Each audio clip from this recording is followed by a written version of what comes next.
kuelekea mchezo wa kesho dhidi ya Simba, Coastal Union tunafahamu kabisa ubora na ushindani.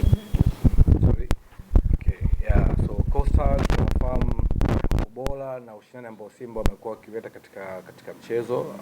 So tumejiandaa kuwakabili hasa baada ya kustadi mbinu za Mwalimu Beka, the way ambavyo anaoperate katika mchezo. So tumejiandaa.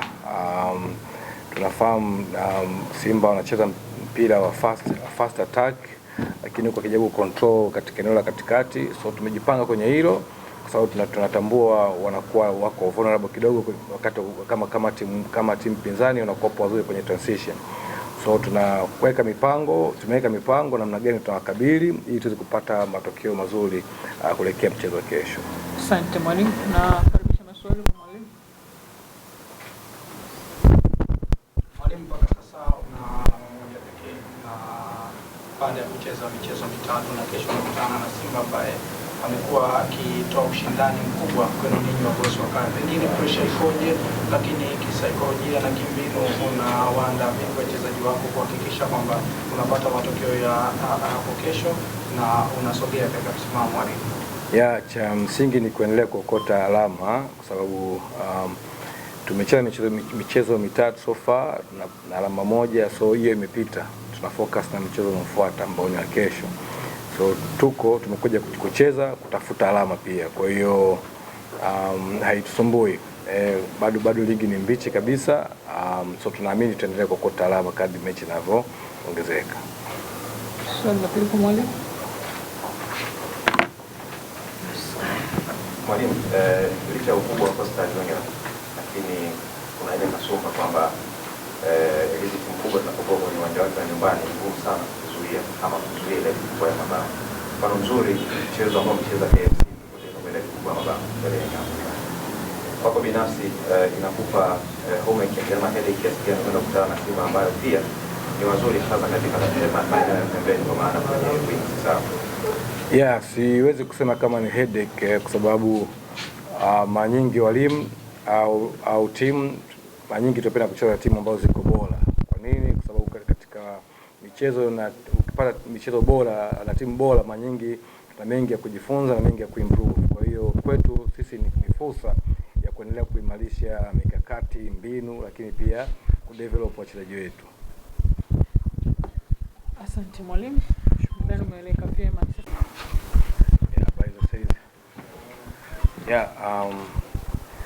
Kuelekea mchezo wa kesho dhidi ya Simba, Coastal Union tunafahamu kabisa ubora na ushindani.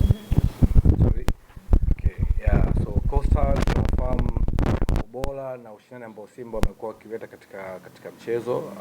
So tumejiandaa kuwakabili hasa baada ya kustadi mbinu za Mwalimu Beka, the way ambavyo anaoperate katika mchezo.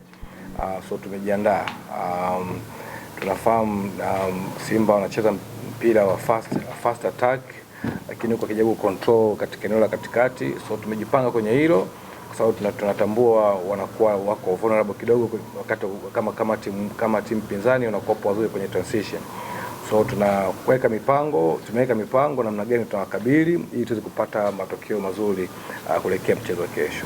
Asante mwalimu, na karibisha maswali kwa mwalimu. Mwalimu, mpaka sasa una alama moja pekee, na baada ya kucheza michezo mitatu na kesho unakutana na Simba ambaye amekuwa akitoa ushindani mkubwa kwenu ninyi wagosi wa kazi. Pengine pressure ikoje, lakini kisaikolojia na kimbinu unawaandaa vipi wachezaji wako kuhakikisha kwamba unapata matokeo ya hapo kesho na unasogea katika msimamo wa ligi? Cha msingi ni kuendelea kuokota alama kwa sababu tumecheza michezo mitatu so far na alama moja, so hiyo imepita. Tuna focus na michezo inayofuata ambao ni ya kesho. So tumekuja kucheza kutafuta alama pia. Kwa hiyo haitusumbui. Bado ligi ni mbichi kabisa. So tunaamini tutaendelea kuokota alama kadri mechi inavyoongezeka. Swali la pili kwa mwalimu. Mwalimu, licha ya ukubwa wa Coastal Union, lakini kuna ile kasumba kwamba hizi timu kubwa zinapokuwa kwenye uwanja wake wa nyumbani ni ngumu sana kuzuia ile kubwa ya mabao. Mfano mzuri mchezo ambao mcheza KMC kupoteza mbele kubwa kuchukua mabao mbele ya Yanga. Kwako binafsi inakupa homework ya headache kiasi gani kwenda kukutana na timu ambayo pia ni wazuri hasa katika maeneo ya pembeni kwa maana kwenye wings sawa?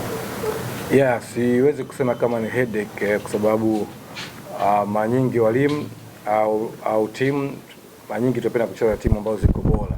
Kwa nini? Kwa sababu katika michezo na ukipata michezo bora na timu bora mara nyingi na mengi ya kujifunza na mengi ya kuimprove. Kwa hiyo kwetu sisi ni fursa ya kuendelea kuimarisha mikakati, mbinu, lakini pia kudevelop wachezaji wetu. Asante mwalimu. Nadhani umeeleka vyema.